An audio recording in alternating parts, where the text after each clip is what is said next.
ဆရာတို့ရဲ့ SC CE စတဲ့ online class တွေမှာလေ့လာနေတဲ့ learner တွေရဲ့တိုးတက်မှုကိုဆရာတို့ကြည့်တဲ့နေရာမှာ perfect ဖြစ်သွားပြီလားလို့ပဲဆရာတို့ကြည့်တာမဟုတ်ပါဘူးအရင်ကထက်ဘာတွေပိုကောင်းလာလဲဆိုတာကိုဆရာတို့အသေးစိတ်ကြည့်တာပဲဖြစ်ပါတယ်เนาะအရင်ကထက်ပိုပြီးတော့ယုံကြည်မှုရှိရှိပြောရဲလာသလား sentence ကိုမြန်မြန်ဆန်ဆန်တိစောက်နိုင်သလား grammar တွေကိုတဘာဝကြကြအသုံးပြုနိုင်လားနောက်ဆုံးလုပ်ငန်းခွင်မှာရောသူအသုံးပြုရဲပြီလားဆိုတဲ့အသေးစိတ်ချက်လက်တွေကိုဆရာတို့ကြည့်တာပဲဖြစ်ပါတယ်ဆရာတို့နမူနာလေးကြည့်ကြည့်ရအောင်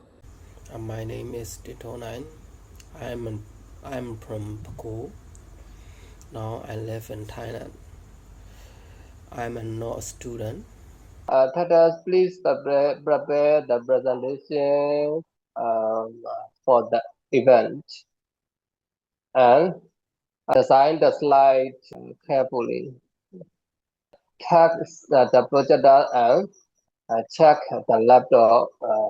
Finish anything fantastic afternoon. Yes, I will finish everything by Thursday afternoon. I usually listening to music in my free time. I am learning English because I want to improve my confidence. Then I get dressed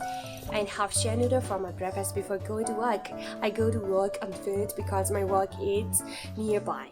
အခုပြသွားတဲ့ဆရာတို့ရဲ့လန်နာတွေကဆိုလို့ရှိရင်အရင်က perfect ဖြစ်နေရတော့မဟုတ်ပါဘူးဒါပေမဲ့သူတို့ဟာအရင်ကထက်ဆိုင်ယုံကြည်မှုတွေပို့ပြီးတော့ရှိလာပြီးကိုမိတ်ဆက်တယ်ဆိုရယ်လမ်းကြောင်းကနေပြီးတော့မှလုပ်ငန်းခွင်မှာအသုံးပြုရဲတယ်ဆိုရယ်လမ်းကြောင်းအထိကိုသူတို့ကရောက်ရှိလာကြပြီပဲဖြစ်ပါတယ်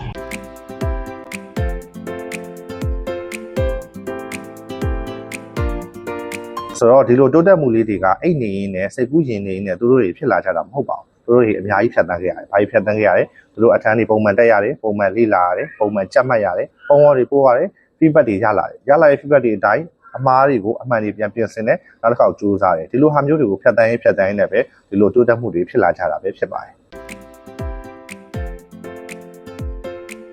ဆိုလိုတာကတိုးတက်မှုဆိုတာအမှားလုံးဝမရှိတော့တာကိုပြောတာမဟုတ်ပါဘူး။ယုံကြည်မှုမရှိဘဲနဲ့အနေထားနေယုံကြည်မှုရှိနဲ့ပြောရလာရဲဆိုတာလေတိုးတက်မှုပဲအင်္ဂလိပ်စာကြောင်းတစ်ကြောင်းတိစောက်ဖို့အကြာကြီးစဉ်းစားရဲဆိုတဲ့အနေထားနေမြန်မြန်ဆန်ဆန်စဉ်းစားနိုင်လာရဲဆိုတာလေတိုးတက်မှုပဲ grammar ကိုစာအုပ်ထဲမှာပဲရှိနေတဲ့ grammar ကိုတဘာဝကြနားလည်ပြီးအသုံးချနိုင်လာရဲဆိုတာလေဒါလည်းတိုးတက်မှုပဲအခုမှအင်္ဂလိပ်စာတိုးတက်မှုလမ်းကြောင်းပေါ်ရောက်နေတဲ့ learner တယောက်ကိုတော့ဒီ advanced learner တွေနဲ့သွားရှင်းလို့တော့မရဘူးပေါ့နော်ဆရာတို့နိုင်ရှင်းရမှာကသူမနေ့ကတည်းကဒီနေ့ပြီးခဲ့တဲ့အပတ်ကတည်းကဒီတစ်ပတ်ဘာတွေပို့ပြီးရလာလဲဘာတွေပို့ပြီးကောင်းလာလဲဆိုတာပဲဆရာတို့နိုင်ရှင်းလို့ရမှာဖြစ်ပါတယ်ဆိုတော့ဆရာတို့ရဲ့ SCC ဆိုတဲ့ class တွေမှာလည်း learner တွေ perfect ဖြစ်နေပြီလားဆိုတာထက်သူတို့တွေအရင်ကထက်တစ်ဆင့်ချင်းစီတိုးတက်သွားဖို့ဆရာတို့ focus ထားတာဖြစ်ပါတယ်